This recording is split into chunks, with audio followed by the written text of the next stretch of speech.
Ijambo ry'Imana. We read the word of God. Gutegeka kwa kabiri ibice 28 umurongo wa 28, mbere kugeza ku 14. verse 1 to 17.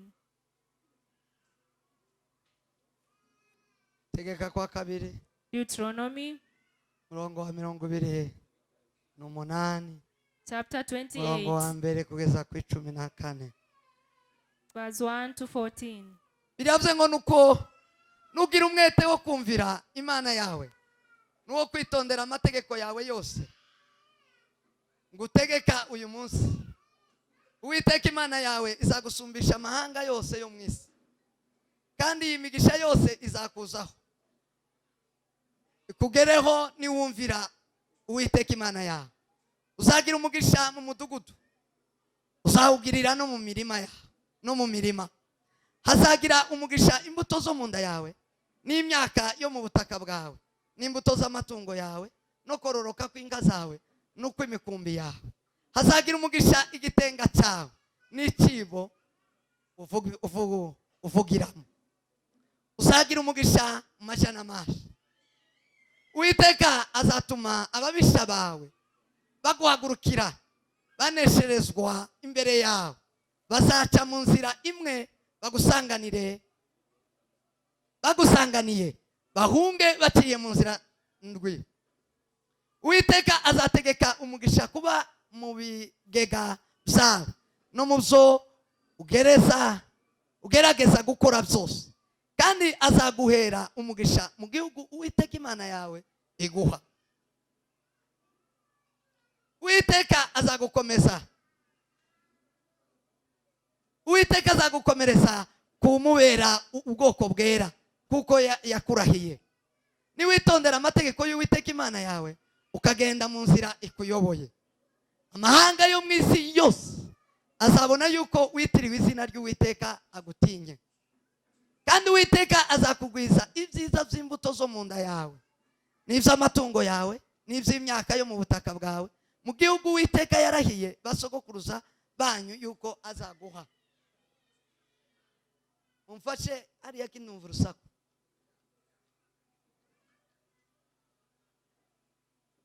Uwiteka azagukingurira ijuru ububiko bwe bwiza ngo aje akuvubira imvura mu bihe byayo, ahe umugisha imirimo ikuva mu maboko yose.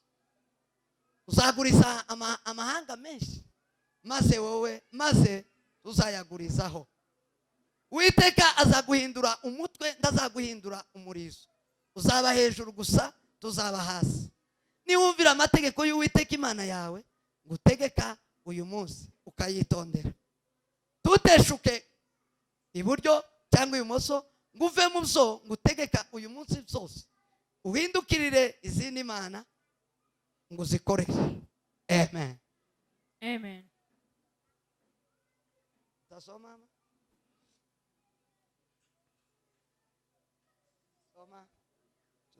tuze kurangiriza muri Yohana ibice 14 umurongo wa 21, turasimba dusubire ku murongo 23. I read Deuteronomy 28, 1 to 14.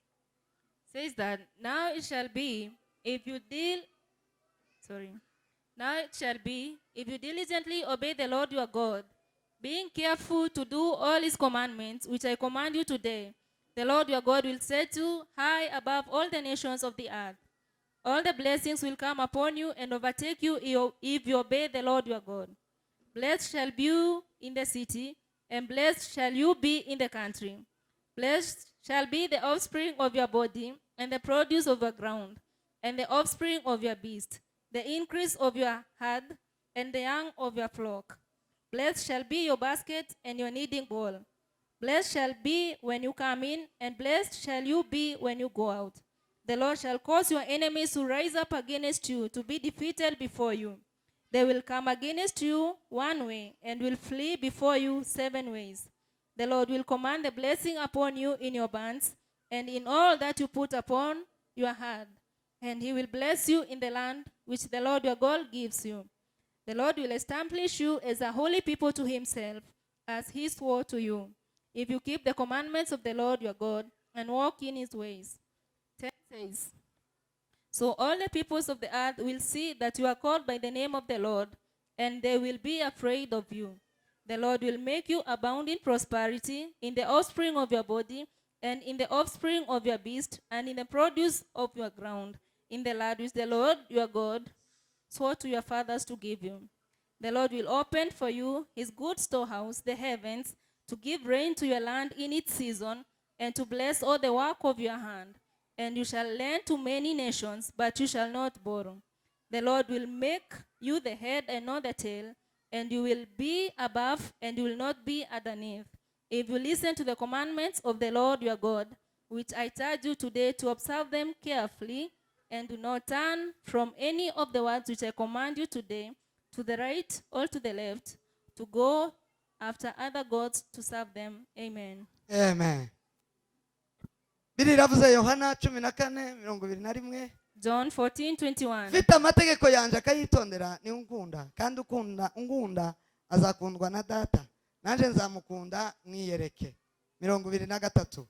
Yesu aramusubiza ati, umuntu nankunda azitondera ijambo ryanje, na data azamukunda, tuzaza aho ari tugumane nawe. Amen. Amen. Says that John 14:21. He who has my commandments and keeps them is the one who loves me, and he who loves me will be loved by my Father, and I will love him and will disclose myself to him. 23 says, Jesus answered and said to him, if anyone loves me, he will keep my word, and my Father will love him, and we will come to him and make our abode with him. Amen. Mwakira ijambo ry'Imana. May we receive the word of God. Mana ishimwe ku bwanya beza. Thank God for her. Turamwiyegereje arakaze neza Imana Umugisha. We welcome her in the presence of the Lord. Avuye Kitengera nawe yambamagaye kwaza gusengera. She has come from Kitengela. She and called me earlier. N'umukristo wacu She Yesu is our Umugisha. Christian. May God bless you. Ashima kubwuriya mu mama Yesu Umugisha. So thank God for her. May God bless her. N'umunyakenya ariko turashima Imana ko yabanye natwe. She is a Kenyan, but I thank God that you are here with us Barikiwe today. sana, ni mkristo mwema. May God Anatulia bless you so much. na anaendelea kusikiliza neno. Amen. Ubarikiwe sana. God bless you so much. Tunakupenda. We love you. Hanyuma rero tugiye kuganira aya magambo. We are going to share these words therefore. Ndimwo ijambo y'uyu mwaka. The theme for this year. Vuga ngo imigisha izanwa no kumvira. About blessings from salvation. Imigisha Blessings izanwa we receive no kumvira. from obeying. Natekereje imigisha y'Imana. I thought about the blessings of the Lord. Tekereza imigisha igomba kubaho ku muntu muzima. About the blessing that should meet a normal person Muri iyi si. in this world. Sanga iyo migisha yose. And I felt that all those blessings, Hatabuze numwe. without lacking a single one, Iri mu Mana. are in God. Yose. All the blessings, Uko ingana. as many as they are, Iri mu Mana. they are with God. Abaririmbyi baririmbye indirimbo nziza. Singers sang a very good song. Baravuga ngo yafashe imigisha yose yo mu Bumana. They say, I took all the godly blessings, Wibumbira muri Yesu. wrapped them in Jesus, Wirangiza iramuduha. and then he gave him to us. Imigisha yose All the blessings y'abantu bakeneye mu isi. of people that they need in the world, Y'abantu bifuza mu isi. people who desire in the world, Y'umuntu wese ureba akumva. of any person who can see and hear. Yose itangwa n'Imana. All of them are given by God. Yose ituruka ku Mana. All come from the Lord. Yose ni y'Imana. All of them belong to God. Sema amen. Amen. Sema amen. Amen. Imigisha Blessings si kintu kimwe. is not just one thing, Si na bibiri. not even two. N'ubuzima bwiza. It is a good life. N'ibintu utobara. There are things you cannot count, Ibintu birenze cyane. things that are so great Ibyo umuntu ashobora kubara. that you cannot count. Sema amen. Amen. Sema amen. Amen. Ariko bigiye bigira But they have ibice bigomba kubarizwamo. categories they are counted in. Iyo migisha And those blessings, sanga n'isi ishaka. I felt it's what the world needs. Umwirabura, A black person, umuzungu, a white person wize, who was learned utarize, or not learned, isi yose. all the world, Iyo niyo migisha bifuza. they desire those blessings. Nibyo abantu bashaka. It is what people want. Biri mu Mana. They are with God. tekereza rero kuganira na And I thought to share with you uburyo mugomba gusingira iyo migisha. that you are supposed to receive those blessings. tekereza uburyo rero And I thought tugomba kwinjira muri iyo migisha. that we are supposed to enter into those blessings. Imana irema umuntu When God created man, yamuremeye He created him umugisha.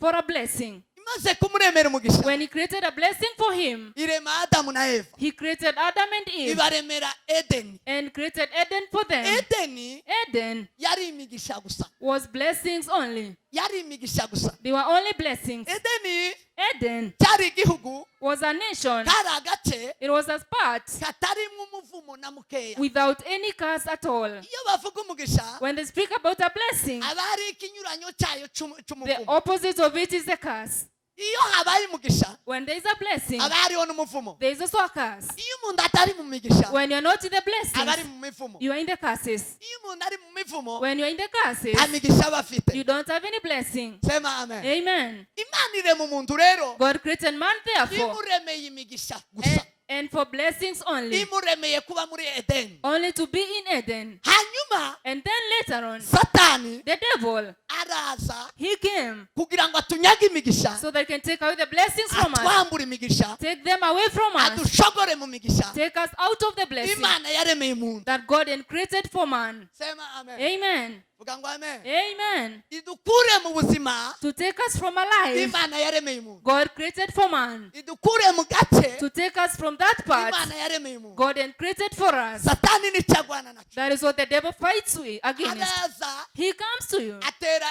Eva, and attacks Eve. akandira muri Eva, atera Adamu na Eva. She started from Eve and came to Adam, Bava mu migisha. and they went out of their Bava muri blessing, Edeni. out of Eden. Uburyo bwo kuva muri Edeni The way to walk out of Eden buroroshe. is very simple. Uburyo bwo kuba muri Edeni Even though to be in Eden buroroshe. is also very simple. Ibintu bitoroshe cyane. They are very simple things, Kandi n'ibintu bigaragara. and they are things that can be seen. Sema amen. Amen. Ukeye Then later, bamaze gucumura, when they had sinned, bamaze guteshuka ku mategeko y'Imana, after denying the laws of the Lord, bavuye mu bushake bw'Imana, coming out of the will of the Lord, baba bambuwe Edeni, they were taken away from baba Eden, bambuwe imigisha. and their blessings were taken away. Sema amen. Amen. Sema amen. Amen. Baba bambuwe imigisha. They lost the blessing, Baja rero and they went therefore mu gihe cyo guhitamwo kwa. to their choices, a time of making Bive mu choices, mahitamo ya. only by their choices. Uwo munsi niho twatangiye amahitamo. It is the day we started making choices. Imana rero ishira ku mugaragaro Then God put it openly, inzira zibiri two ways, imbere y'umuntu. before a man. Imana ibibwira Mose, God told it to Moses yaramubwiye ngo ugende ubwire Abanyesiraheli, that go and tell the Israelites, babwire ngo isi tell them that the world, nyigize umuhamya, I am a testimony. ijuru The heaven, nigize umuhamya. I make it a testimony. Iyo habayeho abahamya, When there are witnesses, biba bigiye kuvuga ko hagiye kubaho indahiro. it means they're about to be a swearing. Iyo habayeho indahiro, And when there's a vow, biba bivuga ko habayeho amasezerano. it means there's a promise. Iyo habayeho amasezerano, And with a promise, biba bivuga ko ari amahame. it means there's a punishment. Iyo bavuga ko ari amahame, And when they say there are principles, biba bivuga ko nta shortcut. it means that there's no shortcut Nta whatsoever. guca iburyo, There's no right nta guca ibumoso, or passing through the left. nta yindi discussion, There's no other distinction. nta yindi kubageninga atakuba kuhari. There's no bargaining at all. Pi! None at all. Vuga ngo amen. Amen. Vuga ngo amina we. Say amen. Asifiwe Mwokozi. Hallelujah. Ariko ndagukunda mana yangu. I love you, Lord my God. Hallelujah! Hallelujah. Bwana asifiwe sana. Amen. Uko niko bipanze. That is how it's arranged. Upanga ivyo ninde? Who arranges those things? Ushobora gukora ivyo ni suvere. Who can do that thing? No.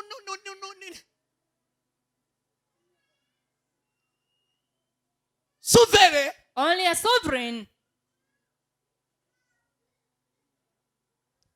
n'udahangagwa n'utavuguruzwa. is one who has the last word. N'ubicora bikaba He arranges and it happens. n'ucora bikaba kuri. It draws and it becomes the truth. Ugacora, You draw something. muzi gucora. Do you know how to draw? Ukamucora. You draw something. Agacora umuntu akamahaguruka. You draw a man and he stands. Iyo ni suvere. That is a sovereign one. Sema amen. Amen. Sema amen. Amen. Atukuze Mwokozi. Hallelujah. Imana God nuko nguko.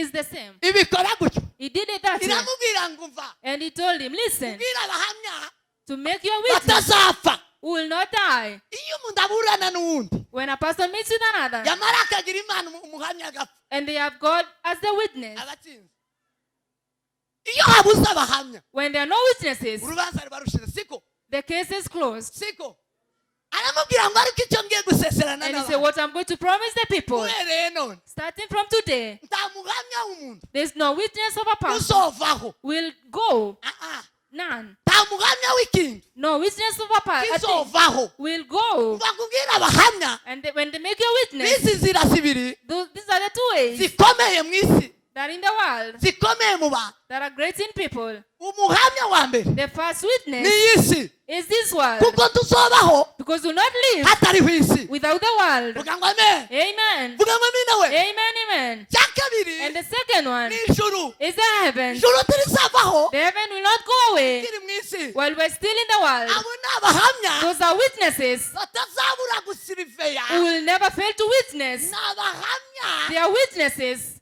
ni temwe okire ni umuhamya A witness. w'iki umuhamya wabonye aho biba A witness who has witnessed everything. twese si icyubahiro Glory be to Jesus. Hallelujah. Hallelujah. bana umuhamya wumvishije Those who have heard, ni umuhamya wabonye witnesses who have seen, isi igira amaso izi kubona the earth has eyes it can iri see. juru rigira amaso Even the rizari heaven kubona has eyes it sees you. ni umuhamya They w'imana are witnesses of the Lord. ishyira imbere yawe That He puts before you inzira y'umugisha the way of blessings n'inzira and y'umuvumo the way of curses. ni umuhamya isi They are witnesses of the word. rigira ijisho ritaza rihuma gusa It has an eye that is forever nta na open. kimwe wakoreye mu isi Nothing that you did in this world kigeze gicika iyi si that is not seen by the world. ijuru naryo Even the heavens, ntibyigeze biricika they never fail to see. bararikodinga And they record gusumba za kamera more za than these kompiyuta cameras that we see. kandi rekodingi yabo And the recording of heaven, rekodi yabo their records tiyozimangatana cannot be deleted. n'aya mashusho These images, ngo igihe kimwe azazimangatana sometimes they are not clear. ni abahamya They are witnesses batazavaho who will never go away ukibaho while you are still living. ngo amen Amen. twese si icyubahiro Glory be to Jesus. Hallelujah. Hallelujah. ibyo ukora byose Everything that you do, ubikorera hagati you do it between y'ijuru n'isi the heavens and the earth. abahamya babiri And the two witnesses batazabura kuvuga ukuri will never fail to speak the truth kw'ibyo wagendeyemo of everything that you did. vuga ngo amen Amen. vuga ngo amen Amen. sema amen imana ibwira abanyesiraheli And God told the ibwira mose Israelites, iramubwira ngo genda ubabwire He told Moses, tell the Israelites, ashyize imbere izi nzira zibiri I put before them two ways. iri ni ihame This is a principle. iri ni itegeko This is a law. izi ni indahiro And these are vows. nuko bizoba That is how it will be. That is how it shall be. bibuko That is it. That is it. kugeza none Up until today. kugeza uyu munsi ndi hano Up until this day. sema amen Amen. sema amen atukuzwe umukozi imana iramubwira ngo God told him, ndora uburyo bwo kwakira iyi migisha see how to receive the blessings. uburyo bwo kwakira imigisha The way to receive the blessing. n'uburyo bwo kwakira imivumo And the way to receive the curses. izi nzira These ways si inzira zigaragara mu isi cannot be seen in the world, ni inzira zigaragarira mu bikorwa but only in your actions. vuga ngo amen Amen. vuga ngo amen Amen. si amabarabara y'ino They are not roads in this country. oya No. si n'ayo mu kirere Neither in the heaven. ni ibikorwa They are deeds. vuga ngo ubwire ibi bikorwa Let me tell you these deeds. umuntu wese Every person uzumva amategeko yawe will hear my commandments, uzumvira aya mategeko will ngutegekana obey the commandments I give you today. sema amen Amen. umuntu wese uzagira umwete Every person will be diligent wo kumvira aya mategeko ngutegekano to obey the commandments I give you uyu today. munsi Today, azagirwaho n'iyi migisha yose they will receive all those blessings. aho ni mu gutegeka kwa kabiri That is Deuteronomy igice 28, cya 28 umurongo wa mbere kugeza ku 14 28, 1 to 14. iyo ni imigisha iri aho Those are blessings. arongera aramubwira ngo And he told him once more, umuntu utazumva aya mategeko anyone who ngutegekano will not obey these commandments I give uyu you munsi today, azaba agiye mu muvumo They are going to their curses. nawe arawuvuga And he spoke the curses kuva ku 15 from 15 kugeza kuri 44 to 44. iyo ni imivumo Those are curses. aramubwira ngo umuntu uzisanga muri ibyo He said, who will find himself in those things? ntagushidikanya There is no comparing. uzomenye ko uri mu muvumo. There is no doubt you know you are in the curses. Sema amen. Amen. Sema amen. Mu gihe twebwe abo mu isi The time people of the world, dutekereza ngo we think that iyo umuntu yatunze agatunganirwa when a person is rich, habe niyo yoba even though you can be ari umwicanyi as a murderer, uwo muntu ngo ni umunyamugisha. you feel that person is blessed. Oya No, si umunyamugisha they are not a blessed person. ni umuriga. They are a cunning person. Vuga ngo amen. Amen. Umuriganya A cunning person atandukanye n'umwiza. is different from a thief. Muzaho batandukaniye Do you know the difference between the two? eh uriganya murazumva n'ubwibye Do you understand cunning and stealing? biratandukanye. They are different. Aho bitandukaniye The difference, umuriganya a cunning person, azagira ubwenge bw'isi they have the worldly wisdom. uzobubigisha nabwishije iriya. I will teach you one day. Umuriganya ndazakora mu mufuko A cunning person does not touch this kandi pocket. umuriganya ndazafata kungu They don't take you by violence. umuriganya ndaza nica. A cunning person does not even kill. Umuriganya A cunning person, azatunga kubw'ubwenge bw'isi they become rich because of the worldly wisdom. kubw'ubwenge Wisdom. bw'isi Worldly wisdom. ubwenge bubi Wisdom that is so bad. akaza He comes to you agakubitiranya and make calculations. Calculations. agakubitiranya Does calculations akakubwira indimi nka 7 and tell you like akubwira 7 languages. 6. ejo hambwiye umuntu Yesterday a person came, yarambwiye ngo yageze mu mujyi told me that he went to town Gitengera in basanga Kitenge aho babagira mondere ijya amakarita and he found those people. itombora Those people. ngo bakavuga ngo ugatombora ugahabwa ifaranga. And they say, make a choice and you'll Yari receive afite money. igihumbi arahagiye He had 1,000 and he went. waratomboye And he tried his watombore luck. gutya bamamweza 4 They gave him 4,000 instantly. wamweze 4 When they gave him 4,000, yamaso aratombora he did it again. tombore gutya wamamweza 8 The second time he received 8,000. yamabwira ngo arava hano yatunze And he thought, I leave this place as a rich man. ngo yamaso arakubita And then he put it in again. bakubite bamamwiba And then they stole it all. ngo ntiyamenye uko zagenze He didn't know what happened. ahasiga ibihumbi 25 But he left 25,000. kandi atarabifite yari afite igihumbi yari avuye Gitengera And yet he had only 1,000. ageraho ahamagara umoja And he called that Umoja. ngo ahamagara abantu batandukanye munkopesha ifaranga He called people to give him yahamagaye money. umwe ngo namwezi ibihumbi 10 ngo yabonye ngo ahantu gutya ngo turamatwungu He has one person to send him 10,000. He will bring the ndakuzanira inyungu interest. amwohereza ibihumbi 10 He was sent undi 10,000. amwohereza 5 Another one undi 5,000. amwohereza ibindi Another one ngo bigera others. ibihumbi 25 He took zose 25,000. bamabija And they took it all away. zose bamabija All of it. urya wabijanye And the person who took it, urya wabijanye the one who took ni it, umuriga is a cunning person. buriya nibwo baza bita buriya uwo yaragiye arabikuza kuri M-Pesa ayi wenyine ni wambwiye He went to the M-Pesa and withdrew the money. ntibamukoze mu mufuka They never kandi touched his batandukaniye pocket. aho ntibamwirukanye nta kofi bageze bamukubita And they never bait him at all. ni uburiganya bamukubise gusa They were only cunning. They conned him. azamukubita amakofi y'uburiganya They y'ubwenge slap gusa you with cons. kama buhindukira uwo niwo muriganya sema amen That is a con person. umwivyi A thief ni ukora mu mufuka touches the pocket.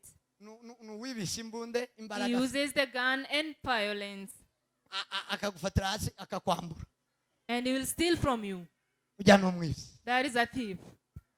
amen amen Amen.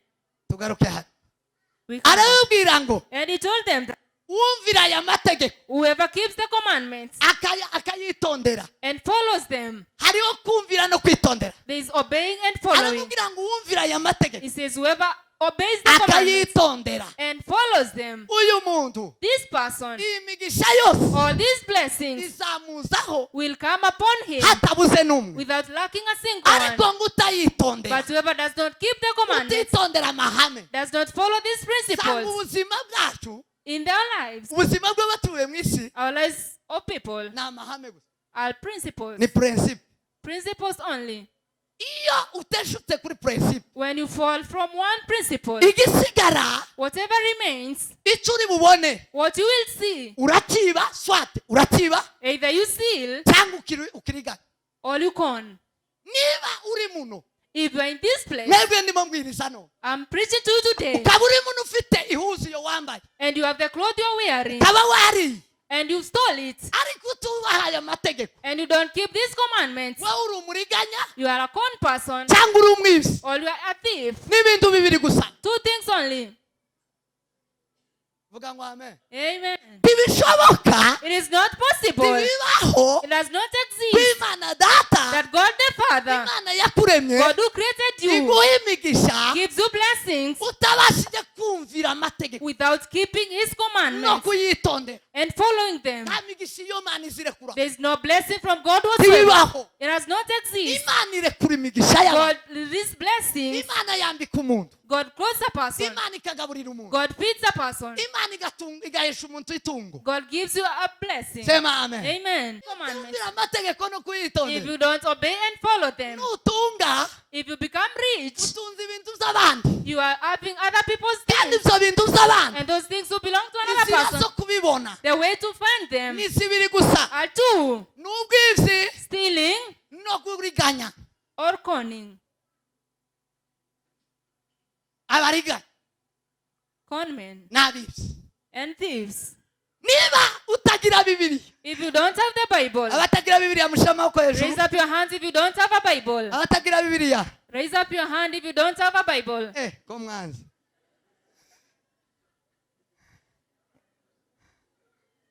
Muranzi. you've refused to raise up your hands. Umuntu utagira A Bibiliya, person who does not have the Bible utagendera kuri Bibiliya, does not walk according to the Bible. n'umwibyi They are thieves. n'umujura. They are conmen. Umujura niwe mwibyi ati, n'umuriganya, They are conmen. n'umujura n'umuriganya. They are thieves and conmen. Niko Bibiliya imbwira. That is what the Bible calls them. Sema amen. Amen. Sema amen. Amen. Kumvira Obeying. gituma kugira imigisha. The reason you receive blessings. Sema amen. Ijambo kumvira, The word obey no kubaha and to honor no gukunda, and to love. zose biva hamwe, They come from the same place, biva mu kwitondera amategeko. from keeping the commandments. Kwitondera amategeko Keeping the commandments niwe muhuza, is what connects, niyo sano is the connector, yo kugira ngo ubane. so that you can live. Ndabivuga gute? Let me Sinzi ko repeat muno. it. Kwitondera amategeko Keeping the commandments niko kuvukana n'Imana, is being born with the Lord, relating with God. niyo relation, It is the relationship. niko gusangira, It is the way of sharing. niko kuba umwana w'Imana. It is the way of being a child of Iyo God. utumvira amategeko, When you don't obey the commandments, nta rukundo wogira, you can't have love. nta kubaha wogira, You cannot honor, nta kumvira wogira. and you cannot obey either. Kumvira, Obeying, gukunda, loving, kubaha, and honoring, ibyo byose ni ijambo rimwe they are one word in three rituruka mu kwitondera amategeko. that comes from keeping the commandments. Iyo witondera amategeko When you keep the commandments, uba wumvira, you are obeying. iyo witondera amategeko When you keep the commandments, uba ukunda, you are loving. iyo wumvira amategeko And when you keep the uba commandments, wubaha. you are honoring. Sema amen. Amen. Vuga ngo amen. Amen. Iyo umuntu adafite isano, When a person has no relationship n'uwo agomba kubaha, with who you are supposed to n'uwo honor, agomba kumvira, who you are supposed to obey, n'uwo agomba or gukunda, who you are supposed to love, ntibikunda ko yomukunda. it's not possible to love them. Vuga ngo amen. Amen. Iyo hatariho isano, When there's no relationship, nta rukundo, there's no love, nta kubaha, no nta n'ukumvira and no obedience. igituma imana yibumbira abantu The reason God blesses mu people migwi in the range, mu mafamiye in families, ni iki kintu yazishaka this is a thing He wants. imana irema When umuryango God created a family, icyo ishaka mu muryango ni what He iki wants in the family, icyo ishaka mu muryango what He wants in that family nicyo bita disipurine is what they call discipline. iyo umuntu afite When disipurine a person has discipline, niwe azagira karagita they have a good iyo character. umuntu afite karagita And with a character, nibwo hazavamo purinsipe you receive principles from the iyo character. habayeho purinsipe And with those principles, nibwo uzawuzura icyo ugomba kuba we you become who you're supposed to be. Amen. vuga ngo amen Amen. igituma umuryango ubaho The reason a family exists, ubaho kugira ngo it exists so that duhabwe we can receive amategeko laws, commandments, tuyitondere and to keep them. ayo mategeko nituyitondere When we keep those commandments, tugize isano we have a relationship. tugira isano When we have the relationship, habeho rero there will be therefore icyo bita kumvira what they call obedience, habeho urukundo and there will be love, habeho kubaha and there will be honor. ahatariho ibyo Without those things, nta bukristo there is no Christianity. nta mugisha There is no blessing at all. vuga ngo amen Amen. bibiliya iravuga The word says ahantu henshi many places. cyo gituma bibiliya ivuga ngo wubahe so na nyoko The reason the Bible says obey your father and mother.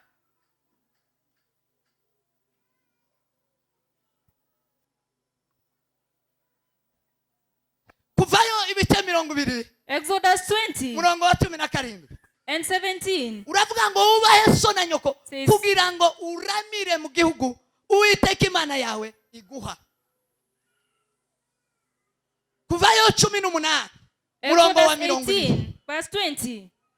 inde wundi witeguye ngo asome jane ngiye kurangiza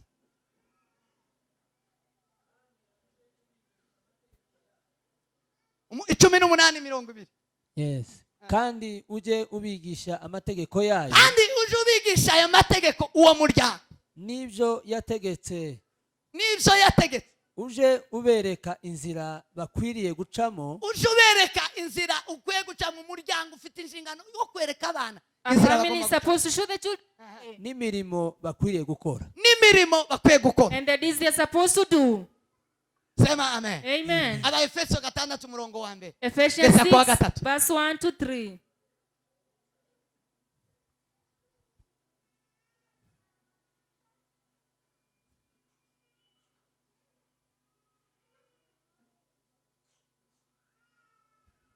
tandatu umurongo wa mbere. Bana mujye mwumvira ababyeyi bana muje mwumvira ababyeyi Children, Banyu obey your umwami parents in wacu. the Lord. ababyeyi banyu kandi mumubahe umwami wacu kuko ari byo bibakwiriye. kuko ibyo nibyo bigukwiriye For this is right. kugira ngo Ubahe- ube umwana nuko wumvira Being a ababyeyi bawe kandi ukabubaha You are supposed to obey your parents and honor them. wubahe so na nyoko, kandi wubahe so na nyoko Honor your father and mother. iryo ni ryo tegeko rya mbere ririmo isezerano. iryo ni ryo tegeko rya mbere riri mu isezerano Which is the first commandment with a muri promise. biteka kandi isezerano The promise. vuga ngo amen Amen. hatabayeho kurahira ndasezerano Without a vow, there is no promise. iryo ni ryo riri mu isezerano That is what has a promise. niryo riri mu isano That is what has the relationship. niryo ririmo kuba so cyangwa nyoko That has honoring your father and mother. burya umwana utumvira se na nyina si uwiwe A person who does not obey the parents Habe is nubwo not of baba the basa. parents. habe nubwo baba basa Even though you are the father, si uwiwe they are not your children. si uwiwe They don't belong to you. vuga ngo si uwe Suwe. Say that they are not yours. vuge ngo si uwe They are not yours. kugira ngo umwana abe uwawe So that a child can become your child, nuko yitondera they are supposed to follow amategeko your commandments, amabwiriza the teachings y'uwo muryango of that family. sema amen Amen. Amen. sema amen Amen. Ehe. kugira ngo ubone amahoro uramire mu kugira isi. ngo uwo mwana abone amahoro So that a child can find peace, nuko abasha kumva they are supposed to hear. number 1 The first thing mu kumvira in obedience, bizana amahoro brings peace. umwana utumvira A child who has not obeyed, azavuga ngo azayica inyoni. they say they killed the Itari. birds. Sema amen. Amen. Amen. Sema amen. Amen. Sema amen. Hallelujah. umwana utumvira If you don't obey, azavuga ngo usiyofunzwa na mzazi Ufunzwa na dunia. asafunzwa na dunia. Dunia izimufunza gute? how does the world teach you? Ni ukumuboha, They kumurasa. kill you, they arrest you. Usiyefunzwa na wazazi, dunia umufunza. Iyo tizimufunza ngo mwezi cheti. The world does not give you a certificate after teaching you. Ni mumpimba, You will be locked down ni kumuti umutwe. and you will be killed. Bibiri iravuga ngo umwana utumva, The word says- utumvira, ngo ntakwiye kubaho, akwiye gupfa. A baby who does not obey is supposed to die. They should not live. Ntakwiye kubaho. They are not supposed to live. Amahoro Peace no kubaho and existence bizanwa no kumvira. is brought by obedience. Vuga ngo amen. Amen. Vuga ngo amen. Amen. Amen. Tegeka kwa 2:5-16. Deuteronomy Ubahe so na 5:16. nyoko uko Uwiteka Imana yawe yagutegetse kugira ngo uramire mu gihugu Uwiteka Imana yawe iguha ubona ibyiza. Kumvira niko kuza gutuma ubona ibyiza. Obedience makes you receive good things. Nta muntu n'umwe utumvira uzobona ibyiza. No person who does not obey receives good things. Azabikura he? Where will they come from? Azabikura mu kuriganya, Either from conning others azabikura mu kwiba. or from stealing. Niba mara bamwite nguhiriwe. Then they call him blessed. Ariko ibyiza naratangaye na Bibiliya. I was so much surprised by the Bible. Yaravuze ngo bene abo Says such people, ubaheshe igihe. give them a time. Yaravuze ngo bazashirako igisambu Says they'll burn like a bush ngo kibisi. that is green. Ikibira kiza kiba igisambu, igisambu kikaba umusozi. A plant makes a bush makes a forest. Iyo umuriganya When a cunning person n'umwiza apfuye or a thief comes, bisashama biguruka. they all go away. Ntaho uzohagarara, Nothing will be left ntaho standing. uzoba, They cannot exist ntaho anymore. uzohagarara. They cannot stand on anything. Umuntu wese umuriganya Any con man kandi w'umwivyi or a thief, yamara akirundaho ibintu agatunga, and then they become wealthy. agatunga. I'm so wealthy. Hari umunsi Bibiri bazacu bazavuga ngo The Bible siku says, ya mwizi ni 40. the word says the days of a thief are numbered, 40. Umunsi 40 yagushikiye The day you are 40th day comes. bazabaza bakabishorera byose They'll wawe. come and take everything as you watch. Abana bazaba masubira kwisuka And children come back to zero. cyangwa bakirukanwa bakava mu gihugu. Or they are chased from that nation. Kubera iki? Why is this the reason? Yabayeho kumvira, Because you did not obey. yabayeho gukunda. And there was no love. Aravuga ngo kuko Imana yavuze iti wubahe so na nyoko kandi iti ututse se na nyina ntabeho ngo bamwice. Whoever does not obey the parents should be killed. Gutuka so na nyoko If you don't obey your parents, si ukumutukangura agashahuka. not obeying them is not abusing them. Aya, No. gutuka so na nyoko Abusing your father and mother utamwumvira. is disobeying them. Uwo muntu ndazabaho. That person does not. Ntakizamubuza gupfa. Nothing will stop you from dying. Umwana wese utumvira se na nyina Any child who does not obey them, ntakizamubuza gupfa. nothing will stop you from dying. Imana rero God therefore, icyo yashakaga kugira imiryango, what he wanted to make a family, yashakaga mwiri jambo kumvira, gukunda, kubaha. he wanted these three loves: obedience, honor, and love. Iri jambo Because this word niwe mutimatima, is the heart. niwe nwayo, It is the heart. niwe nigwo rwego rwa nyuma It is the highest level kuba umwana w'Imana. of being a child of God. Ah! Amen. Yesu yohereza Kristo, God sent Jesus. yamwohereje amwita umwana we. He sent him as his son. Yesu Kristo aje When Jesus Christ came, yaje ari umufamiliye. he came as a family. Bwira mugenzi wawe ngo ni famiye. Tell your neighbor he's a family. Niba ata famiye ubamo If you don't have any family, ntabwo uzobona ubu bwami you'll bw'Imana. never see the kingdom of heaven. Dushobora kubona imigisha You y'Imana cannot see any blessings from niba God. nta muryango wubaha, If you don't honor any family, niba ntaho ugira isano, if you don't have any nta relationship, byiza zo mu isi uzobona. you will not receive any good Ibyo things. ufite nababwiye ngo ni ubujura, What you have is ni stealing uburiganya. and conning. Ubujura n'uburiganya Conning and stealing nta mizi, has no roots. azaca umugani ngo zazibaha ngo ninga kujya kwinyoni ngo ubutunzi ni nk'inyoni. They say that wealth is like a bird. ubwo nubwo abajura n'abariga. That is the wealth of the conmen and the thieves. ariko ubutunzi buva ku Mana. But the wealth from God, Bibiri iravuga ngo buzohoraho. the world says it exists forever. Imigani 8. Proverbs 8:16. ubukire n'icyubahiro Rich and ngo honor, ni ibyaje. all mine, ubutunzi buhoraho and no eternal gukiranuka wealth and ngo righteousness, nazo ni ibyaje. all also mine. iyo Imana ibihaye umuntu When God gives them to a person, ni forever. it is eternal. forevermore. It is eternal. ntibizazarika It never stops, ngo bisube biguruke. and it does not fly away. nubwo uburiganya n'ubwibyi nibwo buzabwarika. Only from stealing and conning flies away. iminsi 40 buba When bwashikiye. the 40 days are over, uwo muntu uburiganya bwe buba bumuhekeye. and your conning ways have come to ubwibyi an bwiwe end, buba and bumuhekeye. your stealing has come to an end, bigomba gushira. it is supposed to end. yesu Jesus, aza ari umwana w'Imana. he came as a child of God. yaje ari umwana w'Imana kuziye mpamvu. And why was the reason? kubera rino jambo gusa. Because of only this ngo word, yumvire, so that he can obey yubahe, and honor, sema amen, amen, akunde. and love. kandi mu gukunda And in loving no kubaha. and obeying, Ayiya, amina we.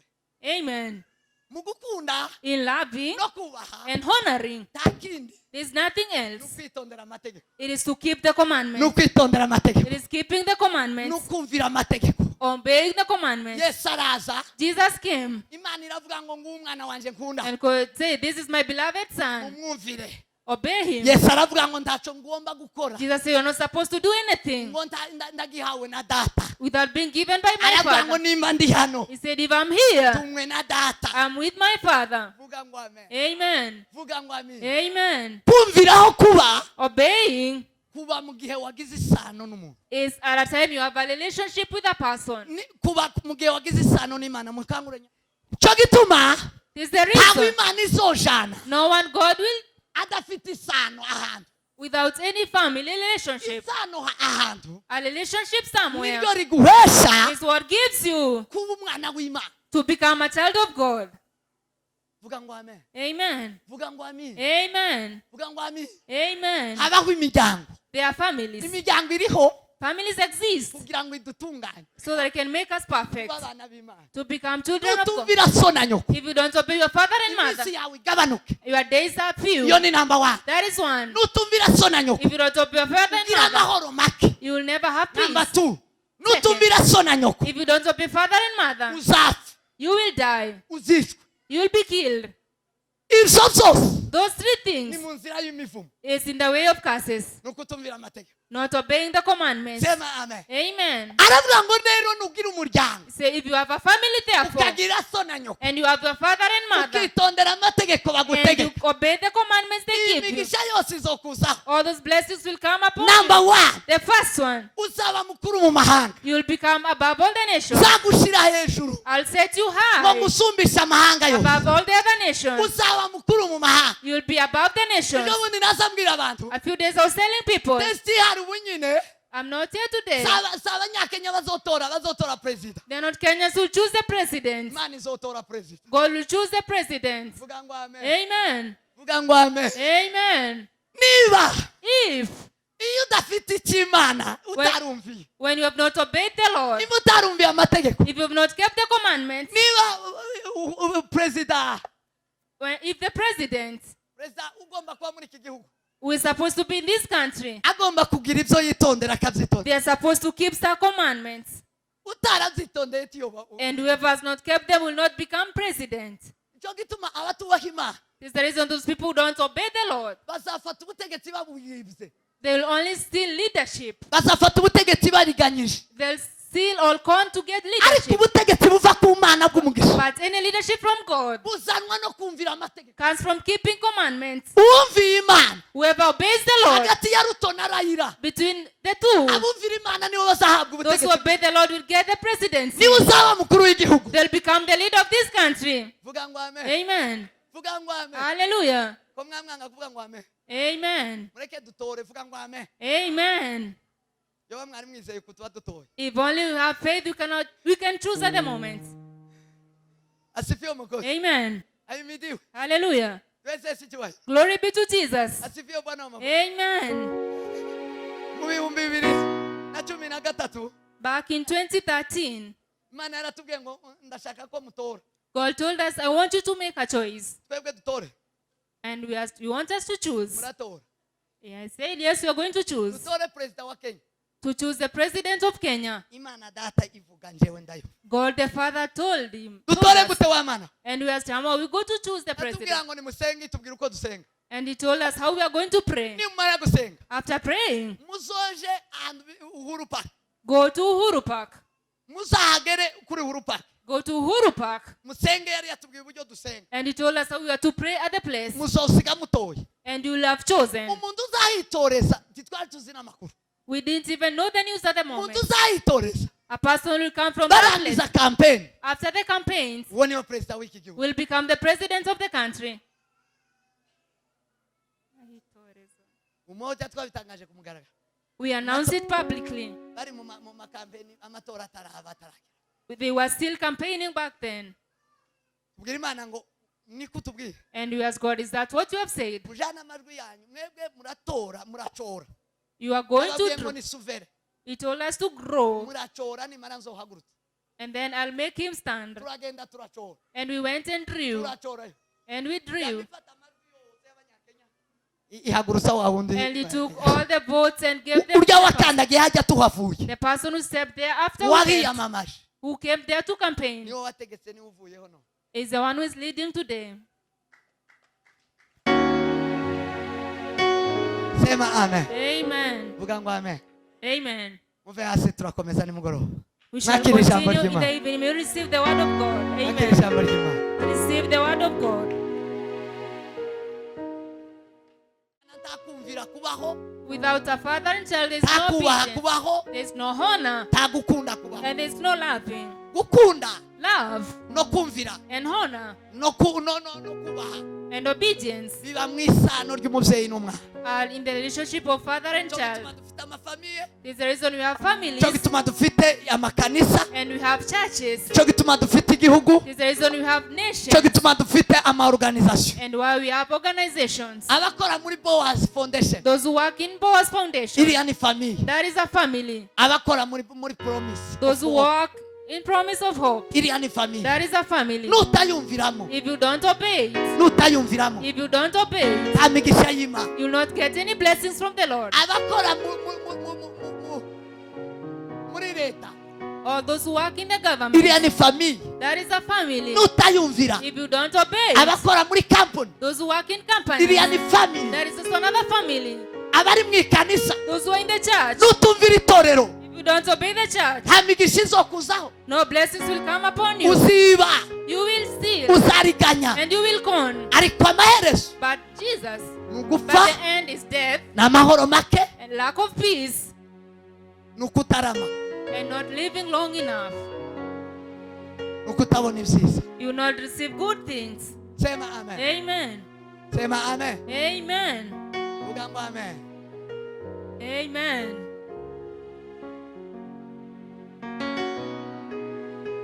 ijambo riragoye cyane The world is so difficult, ariko niko kuri but that is the truth.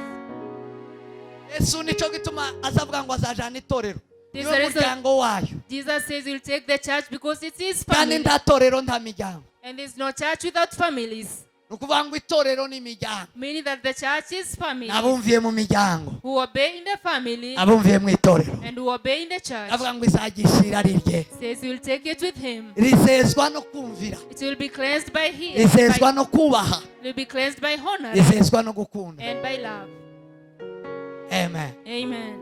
mwakira ijambo ry'Imana Receive the word of God. uhoraho mwami wacu yesu kristo mucunguzi wacu muremyi w'isi n'ijuru turagushima yesu uhimbazwe mwana w'Imana uhimbazwe ku ihame ryawe uhimbazwe ku ihame ryawe Thank you for your principle, oh Lord. uhimbazwe kuri suvere Give you praise because you are suffering. ushimwe yesu We thank you, Jesus. usingizwe data Glory be to you. usingizwe yesu kuri icyitegererezo Honor cyiza because you are example to us. abatagera ikirenge mu cyawe Those who put steps in yours, ntaho barimo bagana they are not going anywhere. waje uri umwana You you heaven. mwami data urakora mu isi uri umwana You work in the other's world. kandi urangwa no kumvira And for those who don't obey no you, kubaha they don't honor no you. gukunda. They don't love you. waravuze ngo uzoza ukora ibingo kugira ngo bimenyekane ko agukunda. You do things so people can know that you love niko them. wavuze Yesu uravuga ngo ndakora ibi kugira ngo ngaragaze ko ngunda Imana. I do this so I can show that I love the Lord. nami Yesu Jesus Christ, himbazwa glory be to you. himbazwa kuri umwana w'Imana. Glory because you are the Son of God. himbazwa kwa abawe bose Glory because all your people ari abana are children. ari abana They are children barangwa no kumvira who are obey barangwa no kubaha and who honor barangwa mwami data no gukunda. and who love. izina ryawe rihabwe icyubahiro. May your name be glorified. Yesu nsengera itorero ry'Imana I pray for the church, O ngo Lord, ryibumbire mu miryango that they come into family so usobanukirwe n'isano that they can have kuko relationships. mwami data ushaka ko tugira isano. Because you want us to have relations. ntitwakubaha tutari isano We ryawe cannot obey you without relations. We ntitwakubaha tutari abawe cannot honor you without living with you. ntitwagukunda tutari We abawe. can love you without being children. wese kuvuka mwami Give us to be born, O mu Lord, muryango wa gikristo in the family of Christ, tuvuke mwami Yesu so that we can be mu born mategeko in n'amahame the commandments and mu principles, mategeko n'amategeko in yawe commandments and laws.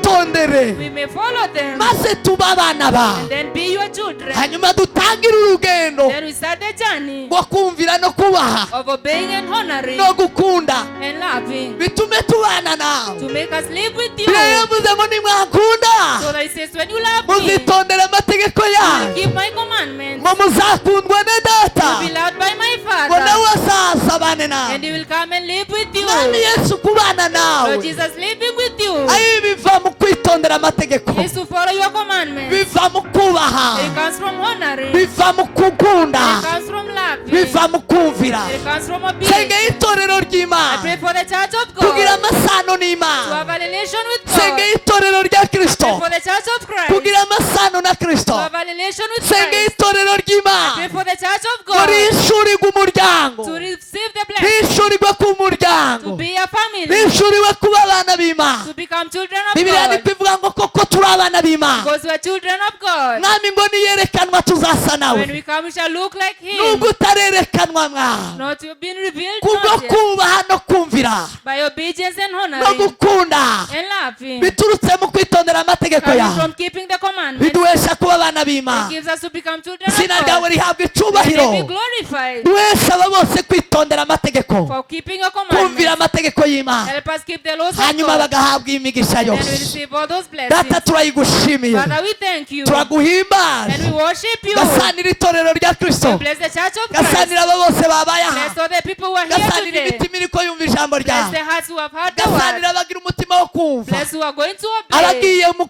mwami data mu kubaha Who are amategeko going to keep your abagiye commandments. mu muryango ubaha Who are umugisha going to the families. Bless them. datugirire neza itorero Be ryawe faithful to us, O God. gasanira ibyabaye aha Bless byose everything that happened in mwami this place. data uzamura aya mazabaho Father, may you raise this altar. yesu uzamura iki May you gicaniro raise this altar. data ugasanire Kenya May Nairobi you bless Kenya, Nairobi. ugasanire May mwiki you bless Mweki. ugasanire Afrika May you bless Africa. ugasanire ijambo May you ryawe bless your word. ubutumwa bwawe bugere hose The good gospel come to every mwami place. data ngo uzarikurikirana ijambo ryawe Father, so we can follow your word. ukurikirana ijambo ryawe Yesu Follow your word, Jesus. geza mwami data nyiribihe Until, oh Lord, bikoze icyo waritumye that's what you sent it izina to ryawe do. rihabwa icyubahiro Your muri name uyu be mugoroba glorified this ni mu morning. izina rya Kristo In the Yesu name of Jesus Christ, senze we twizeye pray and believe. amen. Amen. Hakika wema na fadhili Hakika wema na fadhili ili tanifuata siku zote za maisha yangu, zitanifuata siku zote za maisha yangu, nami nitakaa nyumbani mwa Bwana nami nitakaa nyumbani mwa Bwana milele na milele. milele na milele. Neema ya Bwana wetu Yesu Kristo neema ya Bwana wetu Yesu Kristo na upendo wa Mungu Baba Na upendo wa Mungu Baba na ushirika wa Roho Mtakatifu na ushirika wa Roho Mtakatifu kae nasi ukae nasi leo na hata milele. leo na hata milele. Amen. Amen.